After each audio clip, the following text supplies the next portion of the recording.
Olá! Se você ainda não me conhece, meu nome é Adriana, você está no Literatura Adri, um canal de livros, de sorrisos, porém hoje uma conversa muito séria, uma das principais distopias do século XX, A Fazenda dos Animais, sabe? A Revolução dos Bichos? Pois é, do George Orwell. Enzo, roda a vinheta.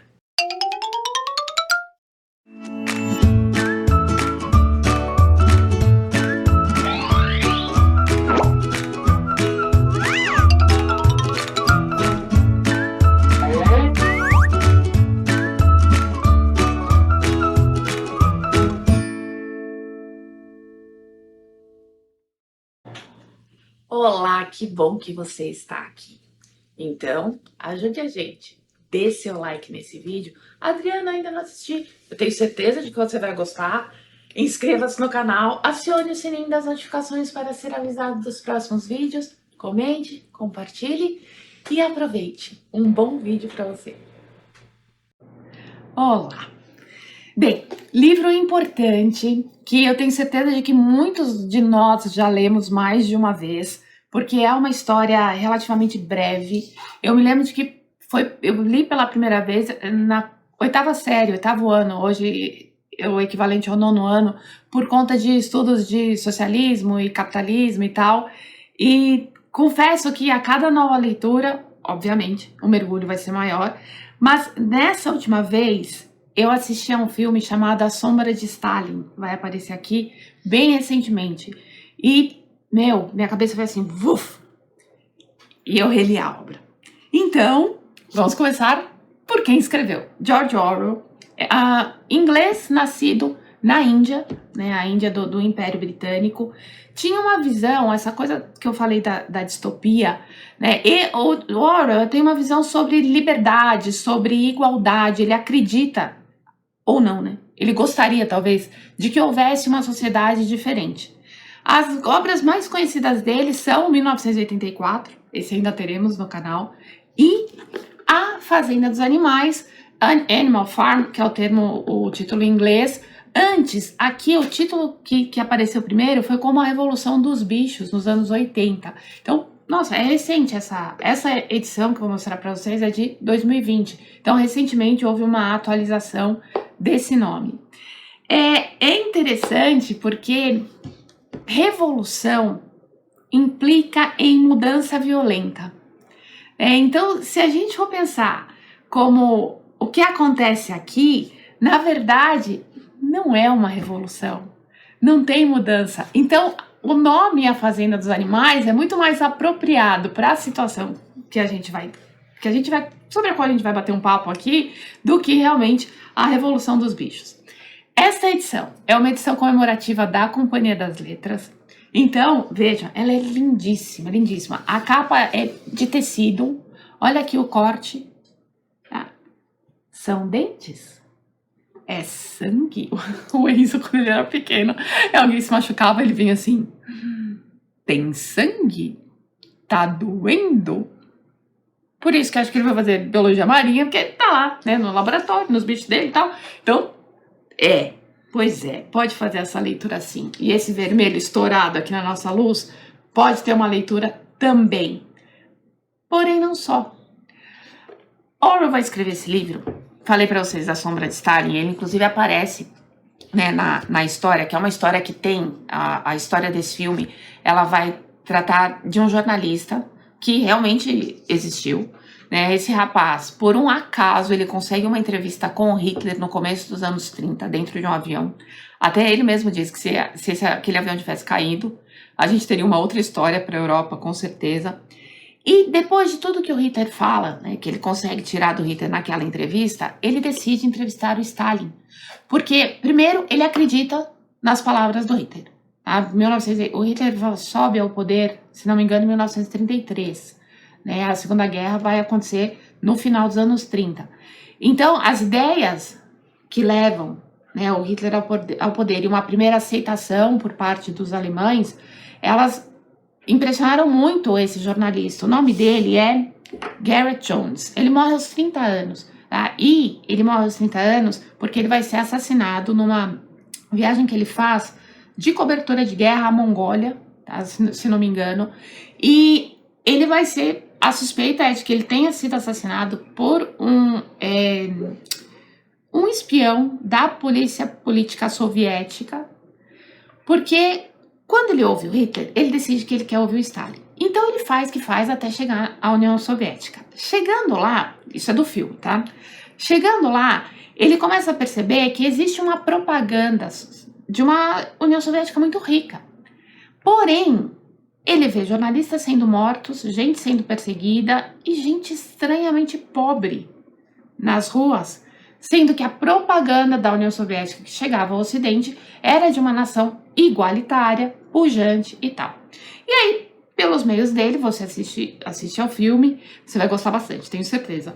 Ele vai chegar ao celeiro da União Soviética, à riqueza, ao ouro soviético, que era a produção de grãos na Ucrânia. Mas a que preço? A Ucrânia da União Soviética naquele momento. Mas a que preço? E aí ele vai ver pessoas morrendo de fome e... Enfim, a situação que ele nos mostra na Ucrânia é a situação que vai chegar aos ouvidos do George Orwell e que vai levá-lo a escrever esse livro. Rigorosamente, se a gente for para tipologia textual, é uma fábula, porque são personagens, animais personificados, né? Você vê nas atitudes desses animais os seres humanos, só que a moral da história, ela é um soco na nossa cara. E, enfim, vamos lá, voltando aqui à questão. Então, passando por essa questão da Ucrânia e tal, voltando aqui a essa edição. Falei de ser comemorativa.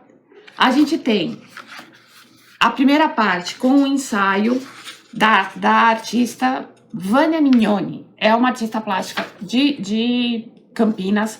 E ela faz um ensaio no qual ela reconta a Revolução dos Bichos a partir do olhar dela. Então a gente tem essa primeira parte do ensaio. Na sequência, teremos aqui, ó. Perdão, gente, eu vou ficar falando. É a Fazenda dos Animais, mas eu vou falar a Revolução dos Bichos várias vezes, porque eu li. Então, a Fazenda dos Animais, quando escapar a Revolução dos Bichos, você sabe do que eu tô falando. Então, voltando aqui. A gente tem uma obra com várias partes muito interessantes. Então, começa com esse ensaio visual.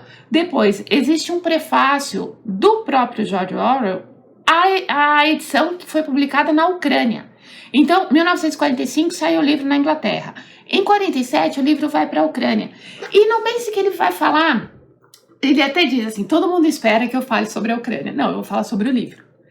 E aí ele pontua algumas questões que com certeza o ucraniano entendeu naquele momento. Tá? Em 1947, quando ele recebeu o livro fresquinho em mãos, porque a situação vivida ali nos anos 30, a fome, na época do Stalin, recebeu o nome de Holodomor. Aqui foi a fome nessa União Soviética apagada, escondida do Ocidente. Então ele vai falar sobre isso, vai apresentar o livro. Aí nós temos a história em si, que tem mais ou menos umas 100 páginas. Deixa eu pegar aqui exatamente a história. A leitura é super rápida, viu? Eu reli acho que em uma tarde, duas. Uma tarde e um pouquinho do outro dia. E essa parte, que é a história mesmo, a fábula que eu falei, né, da Revolução dos Bichos, olha o tamanho do livro. Então veja quanta coisa bacana que tem nessa edição. Então, na Companhia das Letras, nos patrocinados. Não são os patrocinados, tá? É porque é muito, muito, muito boa essa edição. Então aqui nós temos essa parte, que é a parte da história. Aí na sequência a gente tem um pós-fácil. Ah não, perdão, antes do pós-fácil. A gente tem as capas, porque é uma edição que saiu em 2020, então 75 anos de A Fazenda dos Animais. As capas nesses 75 anos. Então, por exemplo, a primeira capa, tá, da edição de 1945 na Inglaterra. Vou mostrar para vocês a capa ucraniana, essa aqui em vermelho. E a capa que chegou ao Brasil, que já deve ter aparecido aqui. Só que é bem rápido. Que vocês vão reconhecer, que é essa aqui. Era um livro de bolso. Tá? A capa, A Revolução dos Bichos. Eu não tenho mais, eu doei esse livro. Mas eu li nessa, né, com essa capa. E aqui, vejam. O que é hoje na Lituânia. Olha a capa. Tá? O negócio da foice no martelo. e de um rabo de porco, porque os porcos serão os dominantes dessa revolução. Os porcos são os inteligentes. Os porcos vão conseguir fazer. Nesse livro, a gente percebe que a questão é a propaganda totalitária. Tá? A crítica direta à situação soviética, sim, mas todo regime totalitário, seja de direita ou seja de esquerda, no caso, seja de esquerda ou seja de direita, ele sempre se segura na propaganda, naquilo que você recorta e filtra para quem é o seu público-alvo naquela determinada circunstância. Então, nessa história, o começo da mudança, quando os bichos expulsam o dono da fazenda e tomam a fazenda, é muito igualitário, é muito trotskista, se a gente for pensar com relação à teoria, ao que estava no papel. Só que a história nos conta que o que aconteceu, né? O que o Stalin fez com o Trotsky, né? Para afastá-lo e para Stalin tornar-se ditador, com uma perspectiva bem diferenciada daquela que estava no papel. Aqui a gente vai ter também esse primeiro momento, tem um hino, como a gente teve um hino lá depois da Revolução em 1917 na União Soviética. Todos os animais vão achar que estão no mesmo patamar, até a gente perceber que isso vai estar escrito, que alguns animais são mais iguais que os outros. Não falam que todos os homens são iguais, mas alguns são mais iguais que os outros? Pois é, isso vai aparecer escrito. Primeiro começam os 7 mandamentos, que mostram a igualdade entre os animais, e esses mandamentos vão mudando. Só que poucos sabiam ler, e eram os porcos. Né? Haverá 2 porcos em situação de igualdade e domínio no começo, o Bola de Neve e os nomes ótimos, e o Napoleão, e o Bola de Neve será expulso. Só que depois, tudo que acontece de ruim se atribui, olha a propaganda, ao Bola de Neve, que a gente nem sabe onde é que tá, mas se atribui ao Bola de Neve por quê? Porque não tem defesa e porque as pessoas acreditam numa boa propaganda. A história vai passando e a gente vê que esses animais são convencidos. Mesmo tendo algumas lembranças de que parece que não foi exatamente assim, as pessoas meio que vão sendo... Os animais, perdão, só as pessoas. Vão sendo convencidas, conforme a história vai se passando, de que realmente existe alguém mais inteligente. De que realmente o paternalismo é de uma certa forma confortável. E é sensacional, porque da mesma forma que aparece essa construção do ditador autorizado pela propaganda, existe também a formação de uma polícia política. Uma cadela vai ter bem no começo da mudança, uma cadela vai ter uma ninhada de cachorrinhos que, de repente, meio que desaparecem. Eles vão sendo criados como pitbulls pelo tal do Napoleão, que vai ser esse ditador que vai aparecer. Então, voltando, o livro, ele é todo sensacional. Todo sensacional. Quando a gente tem essa visão mais madura, né, do que são os regimes e tal, e do que é o totalitarismo em si. Então, ele é todo maravilhoso. Bem, passamos pelas capas, aí a gente chega na fortuna crítica. Gente, fortuna crítica o que é? Por exemplo, você vai fazer um mestrado, você escolhe trabalhar com um Machado de Assis, com o autor dele, com esse autor, perdão. Você precisa, dentro do seu recorte, ler a fortuna crítica, que é a crítica que já foi escrita sobre esta obra, sobre esse autor que você pretende estudar.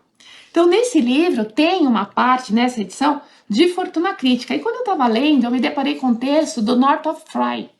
O Frye foi um dos maiores críticos do século XX, um canadense, e foi, assim, um livro de cabeceira que eu usei na faculdade. Anatomia da Crítica é a grande obra dele. E aparece aqui um texto do Frye escrito sobre a Revolução dos Bichos. Há vários textos, são 7 ou 8, né, dentro dessa fortuna crítica.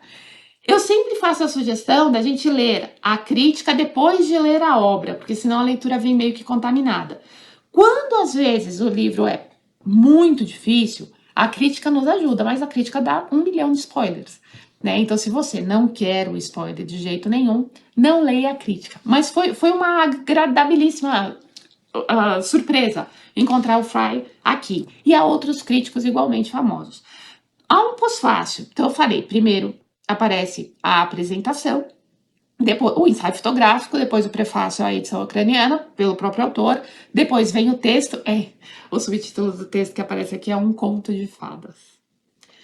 Bom, voltando. Aí tem um pós-fácil, esse pós-fácil é de um professor da USP, o Marcelo Pen, né, que é um professor de teoria literária, é um pós-fácil bem interessante, um pouquinho mais hard, assim, mas de leitura bem acessível. Aí vem as capas que são maravilhosas, porque você vai vendo, né, conforme a visão que vai ser passada para cada um dos países que vai aparecer aqui, países da antiga União Soviética, países do Ocidente, né? 75 anos de capas, é bem interessante. E por fim, a fortuna crítica. Gente, indico qualquer edição de A Fazenda dos Animais, qualquer edição. Mas, se você tiver acesso a essa, que é toda linda, como eu falei, né? E tem essas partes tão ricas, eu indico fortemente. Tá? É um investimento que vale muito, muito a pena. A tradução é do Paulo Henriques Brito. Eu conheço esse autor pelos poemas. Ele tem livros de poemas bem bonitos e tal. E eu não sabia que ele era tradutor. Então, quando eu cheguei a essa obra, vi a tradução, falei, bom, com certeza vai ser um texto bom. Então é isso, não vou falar muito mais coisa, porque a leitura ela é muito fluida, muito fluida. Conhecendo a questão dos regimes totalitários do século XX, ou não conhecendo essa situação da fome na União Soviética, a questão da Ucrânia, ou não conhecendo, a gente vai perceber isso, que a humanidade tem um lado sombra, né, para usar um termo, já usei aqui no canal, é para usar um termo que a gente ouve, que é muito dark, muito Darth Vader, muito, sabe? Então, tá aqui, um baita livro, ok? Dê seu like, esse livro merece, esse vídeo também merece, porque a gente se esforça. Dê seu like nesse vídeo, precisamos de likes, inscreva-se no canal, acione o sininho das notificações para ser avisado dos nossos próximos conteúdos. Estamos aí, quando esse vídeo for ao ar, não sei se já conseguimos, se estamos na campanha dos 500 ou se estamos na campanha dos 600 inscritos, mas inscreva-se para fazer com que esse vídeo chegue a mais gente, compartilhe e comente que a gente responde. Um grande beijo, muito obrigada e até o próximo vídeo. Tchau, tchau!